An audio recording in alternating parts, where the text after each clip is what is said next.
juga Johor DT. Nyata pertembungan ini menarik minat ramai orang dan Kedah terlebih dahulu berada di depan menerusi jaringan Ronald Ngah pada minit ke-45. Saya rasa pergerakan yang sempurna ditampilkan, namun selepas itu Baxen Da Silva menghasilkan jaringan penyamaan menerusi sepakan penalti yang merupakan jaringan ke-26 untuk Baxen Da Silva. Selepas itu nyata dominan pasukan JDT berterusan, tetapi yang mencuri tumpuan adalah lihat bagaimana jaringan ini terhasil oleh siapa? Oleh Syafiq Ahmad.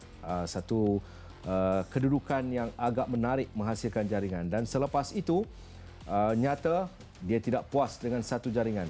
Ruang yang diberikan, tapping mudah untuk Syafiq terus memberikan impak dan juga kesan kepada pasukan JDT bagi jaringan yang ketiga buat pasukan JDT. Pada minit penghujung saingan, Baxen terus melakar nama selaku penjaring dan melengkapkan jaringan ke-27-nya secara peribadi untuk kemenangan pasukan JDT menewaskan pasukan Kedah dengan jaringan 4-1 untuk meletakkan secara keseluruhannya total jaringan yang dihasilkan oleh JDT musim ini setakat perlawanan ke-21 adalah 61 jaringan. Zah? 61 jaringan. Yap, dari segi jaringan saya rasa pemain-pemain yang ada dalam skuad kita semua tahulah. Bergson, Forestieri, Arif Aiman, Syafiq Ahmad, semua boleh menjaringkan gol. Dan tidak disangkalkan lagi 61 gol tu memang saya rasa, ya kita semua tahulah mereka satu pasukan yang cukup baik apabila membuat serangan. Tetapi juga mereka juga sebuah pasukan yang kebal di bahagian pertahanan, dan ya saya rasa sistem dan juga struktur pasukan JDT cukup ampuh lah untuk tahun ini. Ya. Kita kena berikan kredit juga kepada pasukan Kedah menerusi pemain yang diturunkan oleh Adil Syarif. Mereka bertungkus lumus walaupun nyata pada permulaan saingan liga umpamanya ketiadaan tidak cukup pemain import dan sebagainya.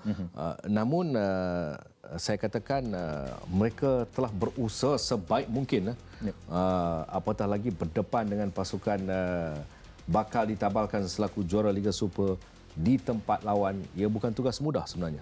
Ya, kita semua tahu juga pasukan JDT tidak pernah kalah saya rasa tahun ni. Perbezaan antara pasukan Kedah tahun lepas dengan tahun ini memang ada perbezaan lah. Kerana mereka tahun lepas adalah pasukan NEP juara. Dan tahun ni saya rasa dengan ketiadaan dua pemain yang saya rasa betul-betul key player dalam pasukan Kedah dan pemain-pemain muda dibawa masuk oleh Coach Aidil tahun ini, saya rasa mereka belum mendapat rentak yang sesuai untuk bermain dalam Liga Super, especially pemain-pemain muda, dan saya rasa ini satu tugasan yang beratlah untuk Coach Aidil menjadikan pasukan Kedah pasukan yang baik seperti pasukan tahun lepas. Saya rasa mereka perlu segera untuk menutup cerita saingan Liga Super, memberikan fokus kepada Piala Malaysia. Betul. Kerana Piala Malaysia nyata auranya tersendiri. Apabila anda beraksi di Piala Malaysia, nyata ia sesuatu yang berlainan. Okey, kalau dilihat kepada jaringan-jaringan dihasilkan, saya katakan keampuhan ataupun kekuatan pasukan JDT ini bukan saja lebih kepada individu, tetapi bagaimana struktur pasukan itu dibawa untuk menyerang, struktur pasukan itu dibawa untuk bertahan. Zah. Ya, seperti saya cakap tadi, pasukan JDT mempunyai pattern permainan yang tersendiri.